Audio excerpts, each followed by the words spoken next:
नमस्कार दोस्तों, डेट है आज की 3 मार्च 2022 और स्वागत है आपका एडिटोरियल डिस्कशन में। आज 3 इश्यूज हम डिस्कस करेंगे, 2 हिंदू के और एक बिजनेस लाइन का। सबसे पहले आर्टिकल हम डिस्कस करेंगे पॉलिटिक्स में महिलाओं की रिप्रेजेंटेशन से संबंधित। दूसरे नंबर पे आर्टिकल डिस्कस करेंगे कैपिटल पनिशमेंट से संबंधित और तीसरे नंबर पे आर्टिकल डिस्कस करेंगे वार एंड पीस से संबंधित।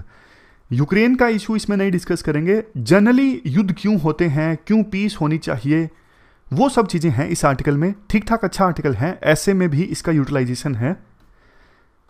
क्वेश्चन जो आपको आज अटेम्प्ट करना है, death penalty is not justified in modern era. Modern era में डेथ पेनल्टी जस्टिफाइड नहीं है। इस स्टेटमेंट पे आपको क्रिटिकली कमेंट करना है 250 वर्ड्स में। जिम मॉरिसन का कोट है मीडिया के बारे में, जो भी मीडिया को कंट्रोल करता है ना, वो लोगों के माइंड को कंट्रोल करता है, वो लोगों की सोच को कंट्रोल करता है। तो मीडिया के बारे में जब भी आपको कुछ लिखना हो ना, तो ये कोट आप इस्तेमाल कर सकते हो। चलिए डिस्कशन स्टार्ट करते हैं। फर्स्ट इंपॉर्टेंट आर्टिकल पॉलिटिक्स में महिलाओं के पार्टिसिपेशन से संबंधित है। आप जीएस पेपर 1 के इस टॉपिक से आर्टिकल को रिलेट कर सकते हो। देखो, हिस्टोरिकली इंडिया में महिलाओं को डिसीजन मेकिंग प्रोसेस में प्राइमेसी नहीं दी गई है। अब तो फिर भी देखो थोड़ा बहुत चेंज देखने को मिलता है, लेकिन पहले तो लड़कियां कौन सी क्लास तक एजुकेशन प्राप्त करेंगी, शादी कब होगी, किससे होगी, मतलब ये जो इम्पोर्टेंट लाइफ की चॉइसेस होती है ना, उनमें महिलाओं को से नहीं दिया जाता था। या तो पिता डिसाइड करते, हस्बैंड डिसाइड करते, या फिर भाई डिसाइड करता, जो कि देखो पेट्रियार्की में होता है। आर्टिकल में एक चीज़ पे ये फोकस किया जाता है, महिलाओं का पॉलिटिक्स में जो कम रिप्रेजेंटेशन है ना, ये भी एक इम्पोर्टेंट फैक्टर है जिसकी वजह से महिलाओं का जो ओवरऑल डेवलपमेंट है वो नहीं हो पाता। आप थोड़ा डेटा देखिए। वैसे तो देखो महिलाएं जो हैं वर्ल्ड पॉपुलेशन का ऑलमोस्ट हाफ हैं। टोटल पॉपुलेशन का 49.6% महिलाएं हैं और 2011 के सेंसस के हिसाब से इंडिया में 48.5% जो पॉपुलेशन है वो महिलाओं की है। जहां एक तरफ हमारे देश में सोशल नॉर्म्स देखो ऐसे हैं कि महिलाओं का लेबर फोर्स में पार्टिसिपेशन भी डिस्करेज किया जाता है। इवन मोबिलिटी महिलाओं की, मतलब यहां नहीं जाना, वहां नहीं जाना, बाहर क्यों जा रही हो, मोबिलिटी पर भी सवाल उठाए जाते हैं। तो पॉलिटिक्स में पार्टिसिपेशन तो देखो बहुत दूर की कौड़ी है। मैं आपको एक एग्जांपल देता हूं, आपको पॉइंट याद हो जाएगा। 3-4 महीने पहले की यह बात है। मैं शिलोंग से गुवाहाटी जा रहा था और जो ड्राइवर भाई साहब थे ना, उनसे अच्छी खासी इंटरेक्शन हो गई। तो बातों बातों में ना उन्होंने बताया कि मेरी फाइनेंशियल कंडीशन काफ़ी ख़राब हो गई है, खास करके कोविड के बाद, लॉकडाउन लगने के बाद। उन्होंने ये भी बताया कि मेरी वाइफ काफ़ी ज़्यादा एजुकेटेड है, जो शादी से पहले जॉब किया करती थी। तो मैंने उनसे क्वेश्चन पूछा कि अभी आपकी वाइफ जॉब क्यों नहीं करती, मतलब शादी के बाद छोड़ क्यों दी। तो वो ड्राइवर भाई साहब थे ना, पहली तो टोन थोड़ी सॉफ्ट थी, लेकिन ये बात आई ना एकदम से टोन थोड़ी हार्ड हो गई। बोले नहीं, ये मैं बर्दाश्त नहीं करूँगा। मैंने पूछा क्यों, मतलब कारण तो बताओ ना। तो उन्होंने कारण पहले तो बताया नहीं, फिर थोड़ा सा बताया कि भाई साहब काम करेंगी तो उन्हें कोई कुछ बोल देगा, मेरे से सहन नहीं होगा। मतलब जो प्रवृत्ति पहले हुआ करती थी ना कि वुमन जो है वो एक कमोडिटी है, घर संभाल के रखो, वो कमोडिटी पूरी तरह से गई नहीं है। हालांकि देखो मेरा सैंपल साइज इतना बड़ा नहीं है, लेकिन मैंने उस बातचीत में जो महसूस किया वो आपको बता रहा हूँ ताकि पॉइंट आपको याद हो जाए। खैर आगे चलते हैं। देखो पॉलिटिक्स तो एक पब्लिक एक्ट है। अगर महिलाएं हाउस होल्ड से इंडिपेंडेंट यानी घर से बाहर अपनी उपस्थिति अगर नेगोशिएट कर सकती है ना, वही महिलाएं पॉलिटिक्स में पार्टिसिपेट कर सकती हैं। अभी रिसेंट में जो पोल्स हुए असम में, सभी कैंडिडेट्स में सिर्फ 8% महिलाएं थीं और बाकी 4 राज्यों में 11%, यानी हर 10 में से 1 महिला जिसने इलेक्शन लड़ा। इलेक्शन कमीशन की रिपोर्ट के अनुसार अभी फिलहाल पार्लियामेंट में महिलाओं की टोटल रिप्रेजेंटेशन है 10.5%। स्टेट असेंबलीज में तो सिचुएशन और भी ज़्यादा खराब है, 9% के आसपास। और ऐसा नहीं है, देखो विभिन्न पॉलिटिकल पार्टीज में वुमेन लीडर्स नहीं है, वुमेन लीडर्स तो बहुत हैं, लेकिन उनको टिकट नहीं दी जाती या फिर वो पार्टी में हाशिए पर आ जाती हैं। ग्लोबल जेंडर गैप रिपोर्ट 2020 के अनुसार एजुकेशनल अटेनमेंट के मामले में इंडिया की जो रैंक है वो है 112 आउट ऑफ 153। इससे पता लगता है कि हमारे देश में महिलाओं में एजुकेशन का अभाव भी एक रीजन है जिसकी वजह से महिलाओं की जो पार्टिसिपेशन है पॉलिटिक्स में कम है, और महिलाओं की जो सोशल मोबिलिटी है कि बाहर बहुत कम जाना है, ये एक ऐसा फैक्टर है जिसकी वजह से एजुकेशन प्रभावित होती है। लड़कों को आसानी से भेज दिया जाता है घर से दूर शिक्षा प्राप्त करने के लिए, लेकिन महिलाओं को कम भेजा जाता है रिलेटिवली। अब कुछ फैक्टर्स की बात कर लेते हैं जिसकी वजह से महिलाओं की जो रिप्रेजेंटेशन है ना वो इंडियन पॉलिटिक्स में कम है। ये फैक्टर्स हैं। Gender stereotypes. मैं आपसे पूछूं जेंडर स्टीरियोटाइप्स का क्या मतलब होता है? देखो, जेंडर स्टीरियोटाइप्स का मतलब जैसे कुछ एट्रीब्यूट्स जो हैं वो मेल या फिर फीमेल के साथ जोड़ दिए जाते हैं। जैसे बोल नहीं दिया जाता, आपने भी सुना होगा, शर्म औरत का गहना है, महिलाओं को तो घर में रहना पसंद होता है। ये क्या है? ये जेंडर स्टीरियोटाइप है। हर एक का नेचर अलग अलग होता है। किसी लड़की का नेचर हो सकता है ऐसा उसे घर में रहना पसंद हो, किसी लड़के का भी तो हो सकता है जिसे घर में रहना पसंद हो। तो ये जो पर्टिकुलर एट्रीब्यूट्स हम किसी जेंडर के साथ जोड़ देते हैं ना, वो होती है gender stereotyping. Lack of political network, financial strains, unavailability of resources, और सबसे लास्ट में lack of political education among the women in the country. ये फैक्टर्स रिस्पॉन्सिबल हैं महिलाओं की पॉलिटिक्स में कम रिप्रेजेंटेशन के लिए। अब इसके बाद नेक्स्ट एस्पेक्ट ये आता है, क्या किया जा सकता है पॉलिटिक्स में महिलाओं की पार्टिसिपेशन को इंक्रीज करने के लिए? देखो, बेसिक कदम पहले उठाने पड़ेंगे, जैसे जेंडर इक्वलिटी। संविधान में तो महिलाओं को इक्वल राइट्स दिए गए हैं, बट क्या कारण है कि कम लड़कियां देखने को मिलती हैं हायर एजुकेशन में, कम लड़कियां देखने को मिलती हैं कॉर्पोरेट ग्रुप्स में हायर पोस्ट पर? तो वही बात है, ग्लास सीलिंग वाला कंसेप्ट आपने सुना होगा। एक सीलिंग अभी भी है जो महिलाओं को ऊपर नहीं जाने देती। वो सीलिंग दिख नहीं रही है, मतलब कानून नहीं रोक रहा है, लेकिन समाज में एक इनविजिबल जो बाधा है ना वो अभी भी है, जिसकी वजह से महिलाएं ऊपर टॉप पोस्ट पर नहीं जा पाती। वही बात, सिचुएशन देखो धीरे धीरे चेंज हो रही है। जैसे कॉम्बैट फोर्सेस में भी अब वुमेन के पार्टिसिपेशन का रास्ता खोल दिया है सुप्रीम कोर्ट ने। खैर, नेक्स्ट एफर्मेटिव एक्शन। पार्लियामेंट और स्टेट असेंबलीज में महिलाओं के लिए रिजर्वेशन का जो बिल है काफ़ी समय से पेंडिंग है, पास नहीं हुआ है। जैसे पंचायती राज बॉडीज में 1/3 रिजर्वेशन महिलाओं को मिला है ना, पार्लियामेंट और स्टेट असेंबलीज में भी मिलना चाहिए। वुमेन एम्पावरमेंट, एजुकेशन और इक्वल हेल्थ एक्सेस मिले महिलाओं को सभी स्फीयर्स में। Next, enforcing property rights. Property rights जो महिलाओं को अब मिले हैं उन्हें इन्फोर्स करना जरूरी है।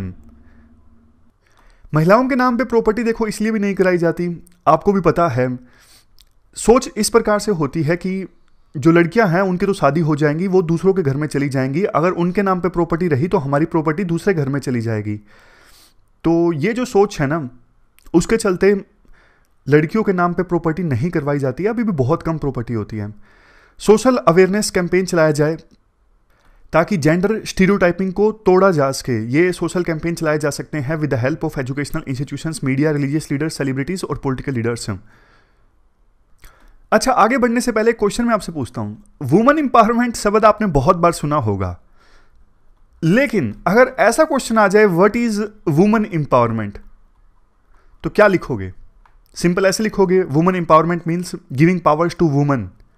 ठीक है, डेफिनेशन मतलब महिलाओं को पावर देना इज वुमेन एम्पावरमेंट। लेकिन जो अच्छी सी डेफिनेशन है ना वो ये देखिए, process of increasing women access to control over the strategic life choices. जो लाइफ में स्ट्रेटेजिक लाइफ चॉइसेस होती हैं ना, जैसे शादी कब करनी है, किससे करनी है, बच्चे कितने पैदा करने हैं, ये सब स्ट्रेटेजिक लाइफ चॉइसेस हैं।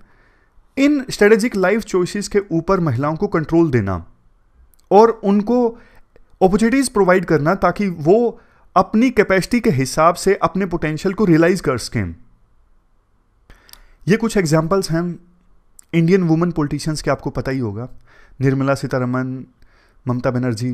लास्ट में सरकार के द्वारा कुछ स्पेशल इनिशिएटिव्स लिए गए हैं महिलाओं को एम्पावर करने के लिए, वो भी आप लिख दीजिएगा। सरकार के द्वारा जो जो स्टेप्स लिए जाते हैं ना वो आप जरूर लिखिए, इससे क्वेश्चन में मतलब आंसर काफ़ी अच्छा हो जाता है। बेशक स्पेसिफिकली ना भी पूछा हो तो भी पैराग्राफ की फॉर्म में 3-4 कीवर्ड्स आप जरूर लिख दीजिए। नेशनल कमीशन फॉर वुमेन 1992 में सरकार ने सेटअप किया थी ये स्टैट्यूटरी बॉडी, ताकि महिलाओं से संबंधित जो भी कॉन्स्टिट्यूशनल या फिर लीगल सेफगार्ड्स हैं ना उन्हें स्टडी किया जा सके, उनकी इंप्लीमेंटेशन को मॉनिटर किया जा सके। 73rd और 74th कॉन्स्टिट्यूशनल अमेंडमेंट में लोकल बॉडीज़ में महिलाओं को 1/3 रिजर्वेशन मिला। National plan of action for the girl child 1991 से लेकर 2000 के बीच में, इस प्लान में क्या था, जो गर्ल चाइल्ड है ना, उनकी डेवलपमेंट, उनकी प्रोटेक्शन, उनका सर्वाइवल इंश्योर करना। अल्टीमेट ऑब्जेक्टिव था वो ये था, गर्ल चाइल्ड के लिए बेहतर फ्यूचर तैयार करना। सबसे लास्ट में national policy for empowerment of women 2001 में आई थी। उस समय department of women and child development, जो मिनिस्ट्री ऑफ HRD के अंतर्गत आया करता था, आज के समय में तो ये अलग से मिनिस्ट्री है। तो इस डिपार्टमेंट ने ये प्लान तैयार किया था, ये पॉलिसी तैयार की थी, national policy for empowerment of women. मकसद ये था महिलाओं का एम्पावरमेंट, डेवलपमेंट और एडवांसमेंट। तो ये कुछ इनिशिएटिव्स आप सरकार के द्वारा जो लिए गए हैं वो लिख सकते हो। अब चलते हैं आगे। इसके बाद नेक्स्ट आर्टिकल कैपिटल पनिशमेंट से संबंधित है। आप GS पेपर सेकंड के इस टॉपिक से आर्टिकल को रिलेट कर सकते हो। देखो, 13 साल पहले 2008 में गुजरात के अहमदाबाद में ब्लास्ट हुए थे, जिसको लेके सेशन कोर्ट ने एक वर्डिक्ट सुनाया और वर्डिक्ट में कितने लोगों को सजा दी गई? 49 लोगों में से 38 को डेथ सेंटेंस दी गई। जजमेंट जो थी वो 7015 पेजेस की थी, सारी गुजराती में।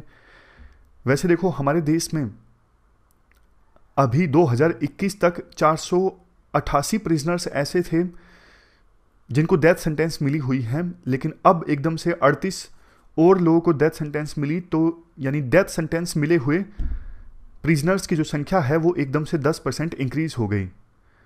एक बात बताइए, इंडिया में अभी फिलहाल कैपिटल पनिशमेंट का प्रोविजन है या फिर नहीं है? है। एक केस का नाम आप याद रखिए, Bachchan Singh versus state of Punjab. जब भी कैपिटल पनिशमेंट की बात आए, आप इस केस को जरूर कोट कीजिएगा। इस केस में सुप्रीम कोर्ट के सामने दलील रखी गई थी कि कैपिटल पनिशमेंट को एबोलिश किया जाए, खत्म किया जाए, क्योंकि ये आर्टिकल नंबर 19 को वायलेट करता है, राइट टू फ्रीडम को वायलेट करता है। लेकिन सुप्रीम कोर्ट ने इस आर्गुमेंट समेत तमाम आर्गुमेंट्स को नकार दिया और कहा कैपिटल पनिशमेंट कॉन्स्टिट्यूशन यानी संविधान के अगेंस्ट नहीं है। लेकिन कुछ गाइडलाइंस जरूर रखी गई सुप्रीम कोर्ट के द्वारा।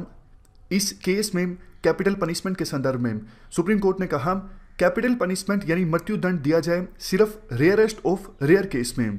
तो इस केस के बाद से ही इंडिया में कैपिटल पनिशमेंट दी जाती है सिर्फ और सिर्फ रेयरेस्ट ऑफ रेयर केसेस में। फॉर एग्जाम्पल, नेशनल सिक्योरिटी से जुड़ा मामला हो या फिर कोई गंभीर तरह का अपराध हो जिसमें बर्बरता बहुत ही ज़्यादा हो, इस प्रकार के क्राइम्स में कैपिटल पनिशमेंट दी जाती है।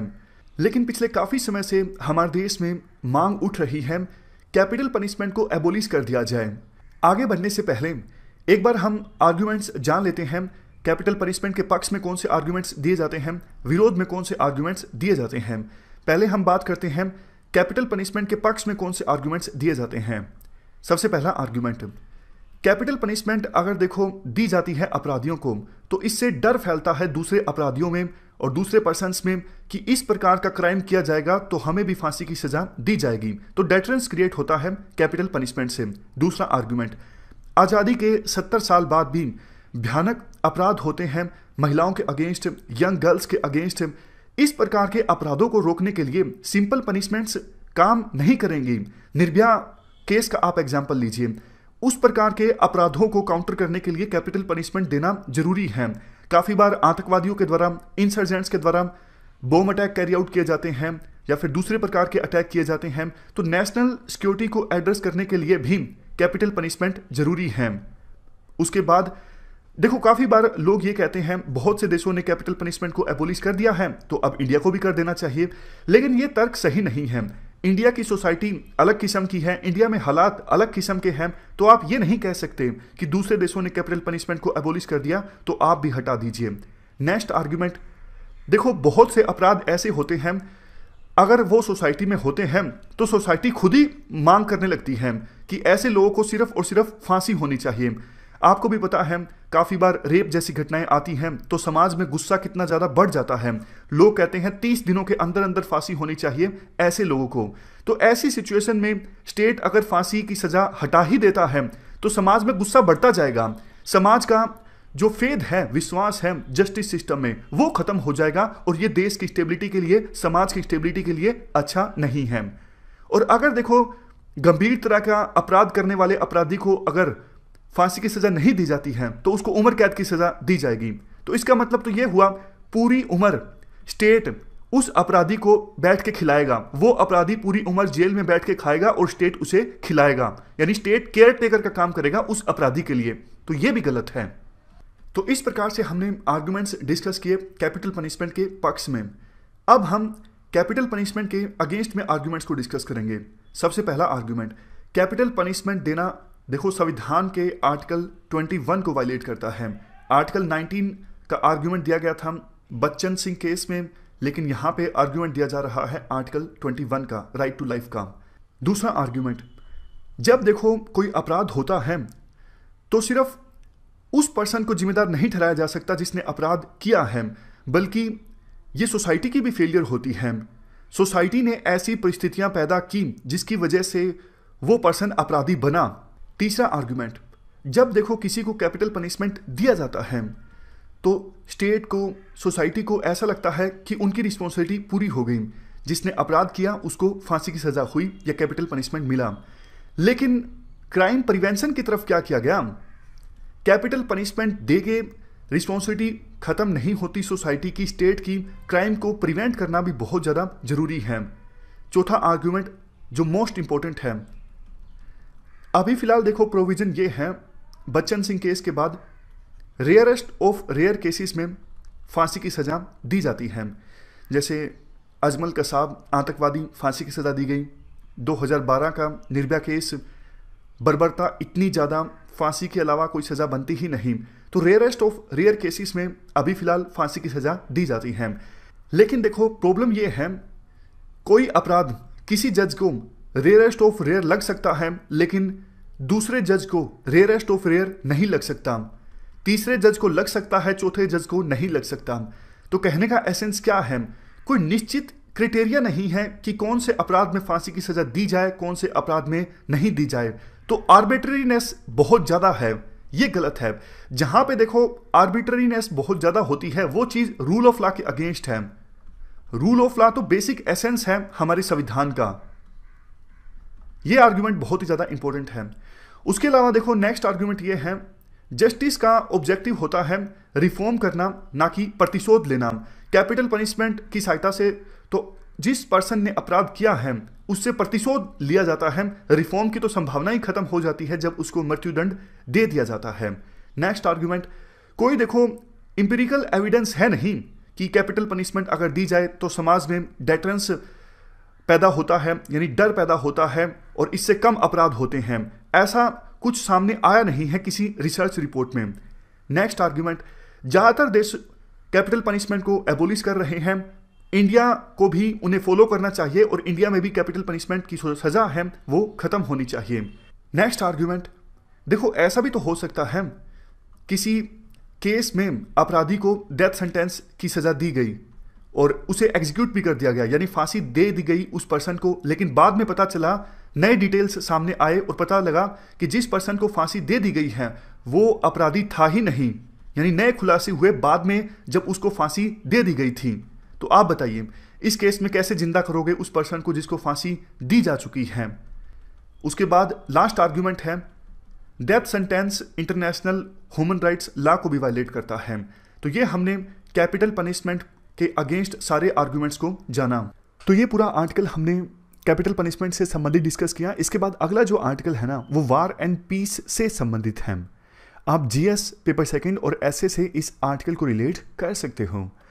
देखो शुरुआत में एसए की जो स्टार्टिंग यानी इंट्रोडक्शन जो है ना एसए का, ये आप भी कहीं ना कहीं इस्तेमाल कर सकते हो। जैसे राइटर स्टार्टिंग में लिखती हैं कि मैं टेलीविज़न स्क्रीन पर देख रही हूँ कि पुतिन ने वार को बंद कर दिया।